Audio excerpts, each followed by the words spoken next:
안녕하세요, HJ입니다. 게임 배경에 등장하는 유려한 식생들을 보면서 한 번쯤 식생들은 도대체 어떻게 만들어지는지 궁금하신 분들이 있을 것 같은데요. 그래서 이번 영상에서는 너티독 스튜디오의 배경 아티스트가 워크플로우를 정리해놓은 자료를 함께 보면서 식생 만드는 방법을 같이 배워보기로 하겠습니다. 자, 시작하겠습니다. 계획하고 있는 씬이 있다면 씬에 걸맞는 식물을 선택하고 레퍼런스를 모읍니다. 저는 이번 튜토리얼에서는 열대우림에 들어갈 식물들을 만들어 보겠습니다. 저는 가능하면 실제 식생을 직접 보고 관찰하기를 추천합니다. 실제로 식물을 보면 식물이 어떤 느낌인지 파악하기가 쉽고 이러한 경험을 바탕으로 게임에서 식생의 느낌을 재창조할 수 있게 됩니다. 간단하게 마야에서 더미를 만들어 주었습니다. 그리고 이 모델은 지브러쉬로 가져가서 디테일을 스culpting할 것입니다. 플랜의 레퍼런스를 보면서 큰 쉐입을 만들어 주었습니다. 지브러쉬에서 쉐입의 디테일을 더 잡아줄 것입니다. 지브러쉬에서 스무스하게 만들어줄 것이기에 지금 더미 단계에서는 폴리곤 개수에 대해서는 크게 신경 쓰지 않으셔도 됩니다. 더미 모델을 이용해서 군집들을 미리 만들어보고 엔진에 넣어보는 것을 좋아하는데요. 이 과정을 통해서 빠르게 결과물의 느낌을 처음부터 파악할 수 있기 때문입니다. 이 과정에서 파일 이름을 미리 잘 정리해놓고 작업을 진행한다면 나중에 작업이 마무리되었을 때 빠르게 메쉬를 엔진으로 임포트 해줄 수 있겠죠. 지브러쉬로 와서 지브러쉬의 도큐멘트 사이즈를 이 프로젝트의 기본 사이즈인 2048 정사각형으로 설정해줍니다. 그리고 나서 더미 모델을 임포트합니다. 지브러쉬에서 작업을 하기 위해서 로우 폴리를 하이 폴리로 만들어주기 위해서는 간단히 단축키 컨트롤 플러스 D를 사용해서 서브 디바이드를 높여줍니다. 그러나 너무 높게는 하지 마세요.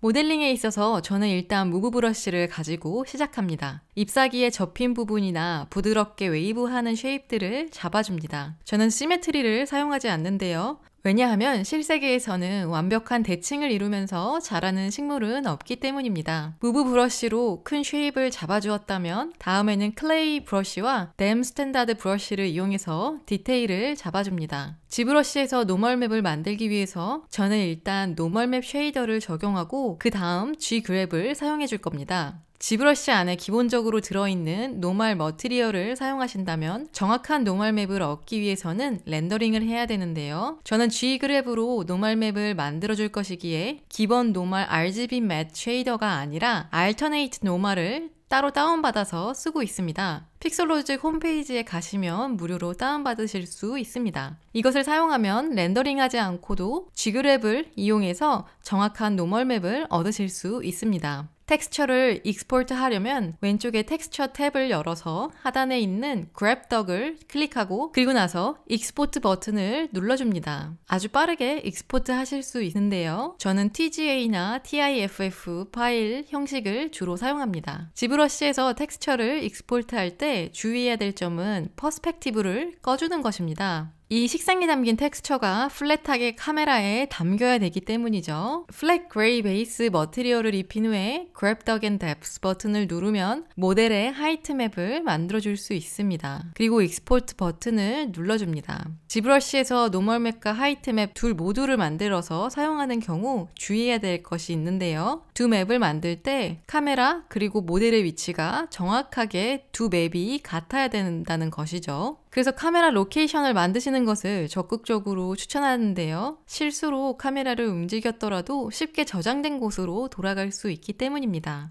텍스처링은 서브스탄스 디자이너에서 해주는데요. 서브스탄스 디자이너에서 작업을 시작하기 전에 프로그램을 켜고 먼저 왼쪽 상단에 파일 버튼을 눌러주세요. 이 튜토리얼에서는 러프니스와 메탈릭 맵만 사용할 것이기 때문에 PB 템플레이트를 설정해 주시고 텍스처의 사이즈는 이 프로젝트의 기본 사이즈인 2048로 해줍니다. 그런 다음 지브러쉬에서 만든 노멀 맵과 하이트 맵을 열어주세요. 그리고 텍스처를 16비트로 바꿔주세요. 기본 하이트와 노멀 맵이 잘 들어왔다면 이제 그것들을 이용해서 다른 맵들을 만들어줄 수 있습니다. 저는 하이트 맵에 레벨 노드를 연결해서 러프니스 맵을 만들었습니다. 식물에 따라서 더 많은 디테일들을 추가해 줄 수 있습니다. 네, 이분은 서브스탄스 디자이너에서 텍스처링을 작업해 주셨는데 이 정도의 간단한 텍스처링은 서브스탄스 페인터에서도 충분히 가능하고요. 저는 서브스탄스 페인터에서 작업을 해주었습니다. 저는 하이트 맵을 바탕으로 컬러 작업을 시작할 것입니다. 그리고 레이어를 하나씩 그 위에 쌓아갑니다. 이것이 베이스 컬러를 입힌 모습인데요. 레퍼런스에서 기본 베이스 색이 어떤지 컬러 베리에이션이 있는지 꼭 확인해 보세요. 잎의 바깥쪽에 컬러 베리에이션을 주기 위해서 저는 커브 노드를 사용해서 알파를 만들었습니다. 알파 텍스처가 완성되었다면 이제 지오메트리를 작업합니다. 저는 마야에서 작업을 할 것인데요. 가장 먼저 할 것은 마야에서 하이퍼 쉐이드 안에서 간단한 베이스 머티리얼을 설정해 주는 것입니다. 이것은 지오메트리의 쉐입과 UV들이 잘 정렬되었는지 볼 수 있도록 도와줍니다. 마야에서 하이퍼 쉐이드 기능이란 쉐이더를 선택하여 머티리얼을 편집해 줄 수 있는 툴이라고 보시면 될 것 같습니다.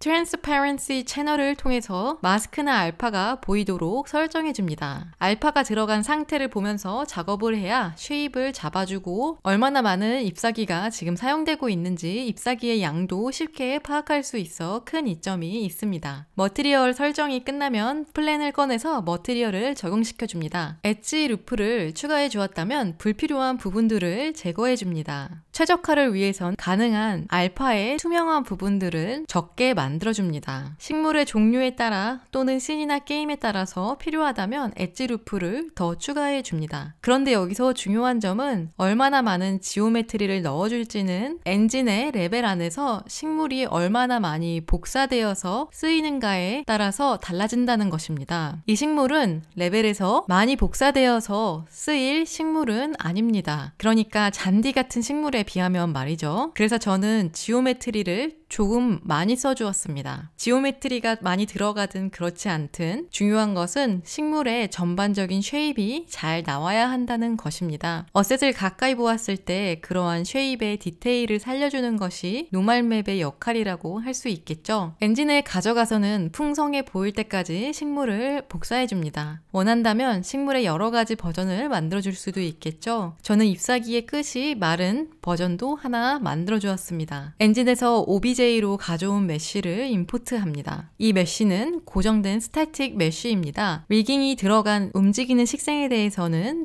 제 다른 튜토리얼에서 다루고 있습니다. 메쉬를 임포트한 후에 머티리얼을 생성합니다. 블렌드 모드를 마스크로 설정하고 서페이스 머티리얼로 지정해주세요. 서브스탠스 디자이너에서 텍스처 작업을 한 텍스처를 익스포트하여서 머티리얼에 넣어주었습니다. 이제 모든 메쉬에 머티리얼을 적용해줍니다. 셋 드레싱은 배경 작업에서 가장 중요한 부분 중 하나입니다. 식생들을 멋진 씬이 나올 수 있도록 충분히 신경 써서 배치해주세요. 씬이 충분히 멋지게 나왔다면 사실 프랍들의 퀄리티는 그 다음 문제입니다. 이 씬의 식물은 모두 온실에서 자란 것인데요. 그래서 배치를 할 때도 그 부분을 염두에 두었습니다. 정글이나 자연의 야생에서 자라나는 식물과는 다르게 덜 자연스럽게 자란다는 아이디어를 배치에 적극적으로 반영하였습니다. 라이팅 또한 따뜻하고 온화한 온실의 느낌을 살려주는 연출을 하고자 하였습니다. 온실 밖의 세상은 차갑고 관리되지 않은 버려진 느낌의 공간이라면 온실은 그것과 다른 느낌을 주어야 된다고 생각했습니다. 바로 품어주고 오는 사람을 환영하고 편안한 느낌을 연출하고 싶었습니다. 씬을 작업하는 중간에 씬의 녹색이 너무 많이 쓰였고 조금은 판타지적이라는 점을 발견하였습니다. 그래서 식생의 종류를 더 다양하게 해주고 색상도 더 다양하게 해주는 것이 더 적합하다고 판단되었습니다. 마지막으로는 너무 밝고 채도가 높은 씬이 되지 않도록 조절해 주었습니다.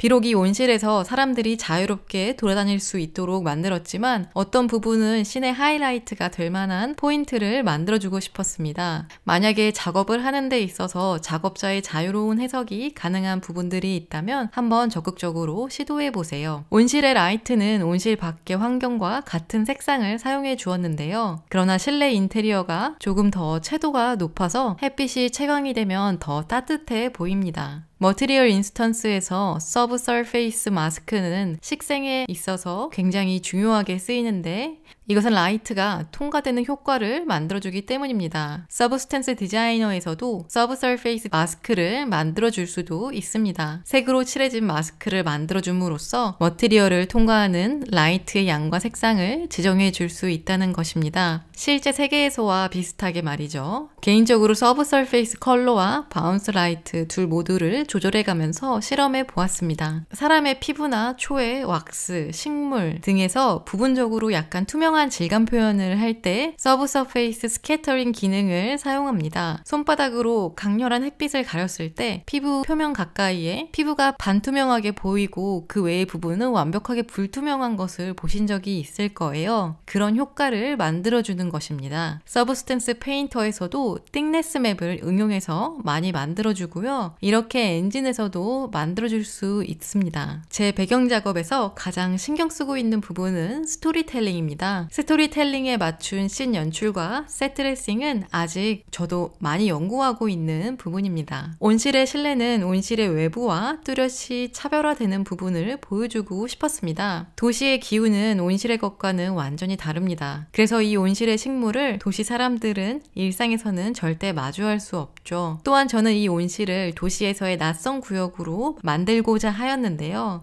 비즈니스나 우리의 일상과는 동떨어진 곳이죠. 이러한 컨셉과 아이디어들은 이 프로젝트를 진행할 때 큰 도움을 주었습니다. 우리가 한 개의 씬, 스토리 또는 하나의 작업을 만들 때 배경 지식이 가장 중요합니다. 직접적인 경험이 있던 리서치를 하든 또는 관련된 사람들을 인터뷰하든 만들고자 하는 것들에 대한 해박한 지식을 갖추고 있어야 합니다. 심지어 만들고자 하는 것이 사실적인 것이 아니라 상상의 것이라고 할지라도 만들고자 하는 것들에 대한 지식이 필수적입니다. 왜냐하면 상상에서 만들어진 그것 또한 구체적인 어떤 것에 기반으로 해서 만들어진 것이기 때문입니다. 구체적인 그것에 맞아떨어지지 않으면 제대로 된 작품이 나올 수가 없습니다. 저는 경험과 생활에서의 영감을 기반으로 한 작업을 많이 만듭니다. 사물과 상황에 대한 생생한 경험이 있다는 것은 관객이나 게임 플레이어들이 긴밀한 연결성을 느끼는 작업을 만드는데 도움이 될 것입니다. 또한 하나의 프랍이 어떤 과정을 거쳐서 만들어졌고 만들고 있는 배경이 어떤 목적을 위해서 만들어진 장소이며 그곳에 사는 캐릭터들의 성격이 어떠하고 어떻게 살아가는지를 깊게 생각하는데 도움이 됩니다. 네, 하나의 식생이 어떻게 만들어지는지 과정을 함께 보았습니다. 이것은 다양한 워크플로우 중에 하나의 방법일 뿐입니다. 또한 식생마다 효과적인 워크플로우가 또 다를 것입니다. 많은 종류의 것을 만드는 배경 작업자는 참 알아야 할 것들이 많은 것 같은데요. 끊임없이 새로운 것들을 배우는 것이 배경 작업에 있어서 또 하나의 묘미가 아닐까 합니다. 오늘도 들어주셔서 감사합니다.